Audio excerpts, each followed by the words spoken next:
nosso de cada dia, a nossa meditação diária na Palavra de Deus. Edição especial Apocalipse com o pastor Sinésio Santos. Meus queridos amigos, meus amados irmãos, aqui com vocês em mais uma etapa da nossa edição especial Apocalipse. Hoje com a reflexão, aula, estudo de número 3. Lembrando que vocês podem interagir com esses estudos postando as suas perguntas na página Apocalipse Sem Mistério no Facebook ou mesmo comentando os vídeos no meu canal no YouTube. Que, aliás, eu peço aqui a sua ajuda, a sua colaboração. Se inscreva no nosso canal, ative as notificações, curta os vídeos ali, deixando o seu like. Fazendo isso, você estará colaborando com o nosso ministério e com a propagação da Palavra de Deus. Reflexão anterior, nós falamos sobre os princípios básicos para a compreensão do livro. Eu apresentei para vocês 6 itens, que se você observar, vai ajudá-lo a ampliar a compreensão do Apocalipse, e não somente dele, mas da Palavra de Deus como um todo. Também vimos algumas informações gerais do livro, a data, a autoria, a proveniência, o destino e o propósito principal, assim como os propósitos secundários do livro. E hoje nós começamos a analisar o texto do livro propriamente dito. E no capítulo 1 tem 3 tópicos, dos quais 2 nós veremos hoje. Ou seja, falaremos sobre a saudação, versos 1 ao 3, e também sobre os destinatários do livro, versos 4 ao 8. Esse é o conteúdo de hoje. O terceiro tópico será para o dia de amanhã. Lá no final, um tempinho de oração, como eu sempre tenho feito, e algumas considerações finais. Muito bem, Apocalipse capítulo 1. O texto básico que eu separei para a nossa reflexão de hoje é: revelação de Jesus Cristo, que Deus lhe deu para mostrar aos seus servos as coisas que em breve devem acontecer. E ele a significou e enviou por intermédio do seu anjo ao seu servo João. Apocalipse 1, verso 1. A saudação do Apocalipse tem informações muito importantes em relação ao livro como um todo. A primeira palavra que nós encontramos no livro é revelação, que algumas traduções da Bíblia, inclusive, colocam como título do livro, Revelação de Jesus Cristo. E o que significa a palavra Apocalipse na língua grega? O sentido é desvendamento de algo até então desconhecido, ato de tirar o véu. E nesse aspecto, Apocalipse contrasta com o livro do profeta Daniel. Por quê? Vamos ver aqui Daniel 12, 8 e 9. Eu, pois, ouvi, mas não entendi. Por isso eu disse: Senhor meu, qual será o fim dessas coisas? E ele disse: Vai, Daniel, porque essas palavras estão fechadas e seladas até ao tempo do fim. E agora vamos ver o que Jesus fala para João. E disse-lhe: Não cedes as palavras da profecia deste livro, porque o tempo está próximo. Portanto, queridos, o que nós observamos é que o Apocalipse ele vai ser a consumação das profecias que foram ditas a Daniel, no entanto, seladas.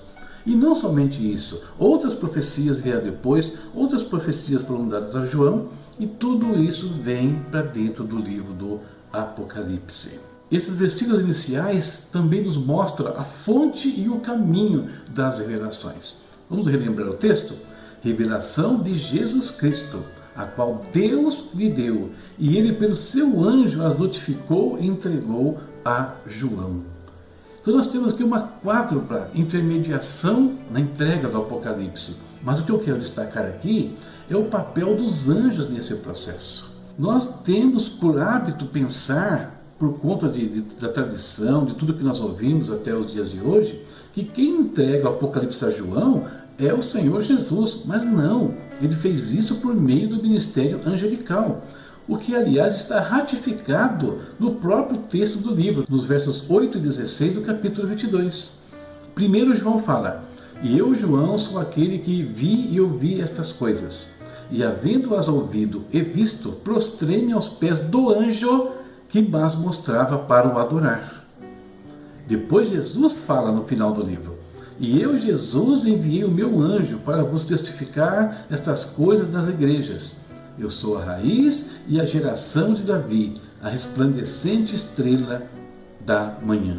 E essa participação ativa dos anjos em eventos de grande importância no plano de redenção aparece também no Velho Testamento. Por exemplo, os anjos participaram da entrega da lei a Moisés. Isso aparece em Deuteronômio 33:2, Salmo 68:17, Atos 7:53, Gálatas 3:19, Hebreus 2:2.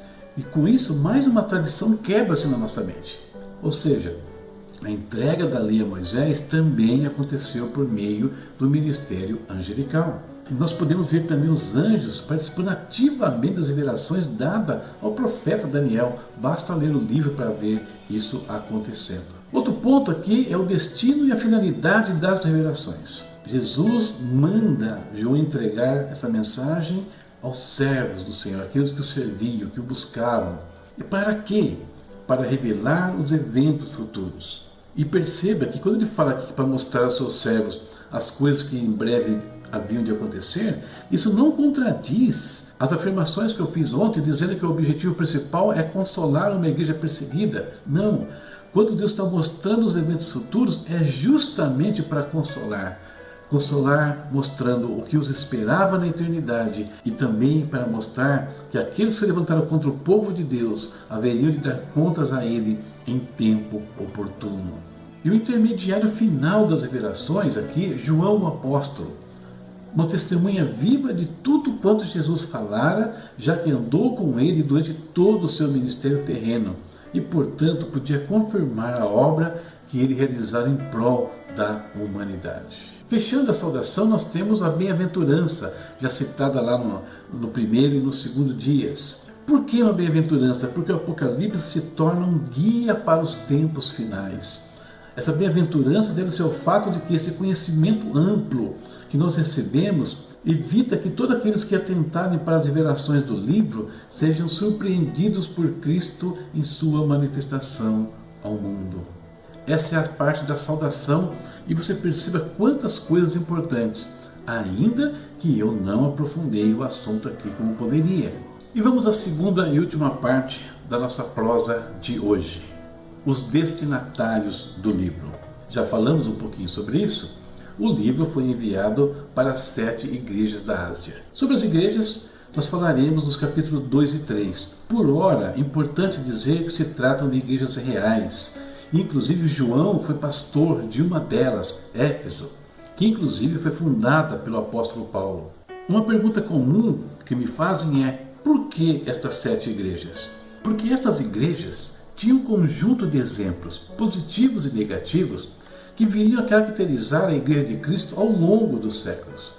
Então seria como uma espécie de parábola viva para aquilo que Deus queria ensinar às igrejas, como eu disse lá nos capítulos 2 e 3. E fechamos esta etapa falando sobre os autores das revelações. Nós vimos no versículo 1 que a revelação foi dada por Deus a Jesus Cristo. Mas perceba que o Espírito Santo não foi mencionado.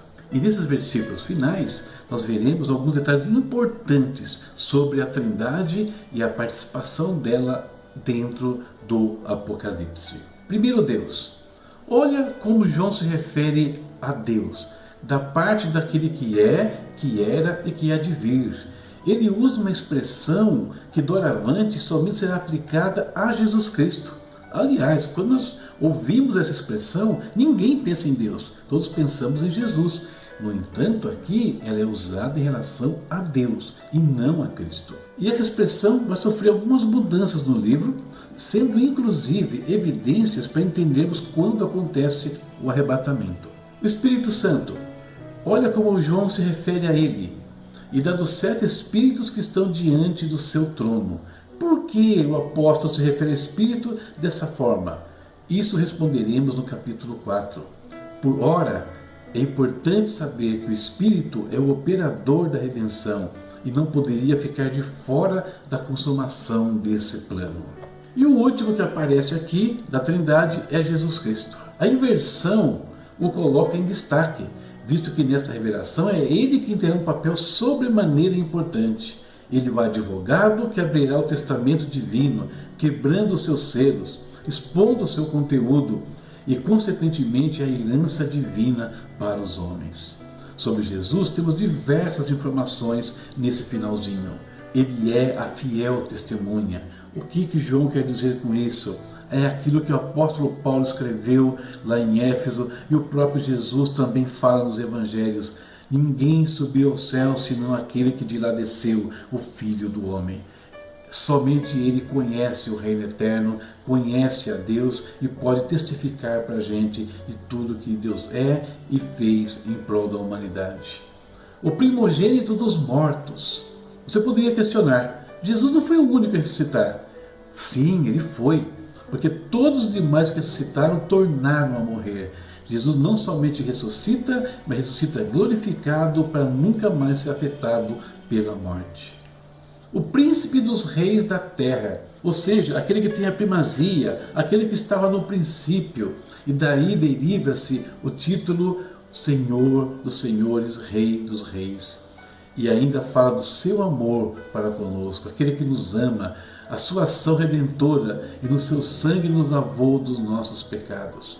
Mas Jesus foi além, Ele não apenas nos lavou dos nossos pecados, Ele nos introduziu numa relação especial com Deus. Ele nos fez reino sacerdotal. A igreja é um reino sacerdotal, ministro de Deus entre os homens, a fim de trazer-lhes o conhecimento do Pai. Essa condição que a igreja herda da parte do Senhor, ela pertencia a Israel. No entanto, quando Israel falha, rejeita o Messias, a igreja ocupa este lugar. Nós vamos voltar a esse assunto adiante do livro. Finalmente, mais duas informações sobre Jesus. Eis que vem com as nuvens, e todo olho verá, até os mesmos que o traspassaram, e todas as tribos da terra se lamentarão sobre ele. Sim, amém. Essa é a segunda alusão da volta de Jesus em poucos versículos. Esse é um dos principais assuntos do livro. A vida de Cristo será manifestada a todo o mundo. E Jesus termina dizendo, eu sou o Alfa e o Ômega, o princípio e o fim, diz o Senhor, o que é, que era e que há de vir, o Todo-Poderoso.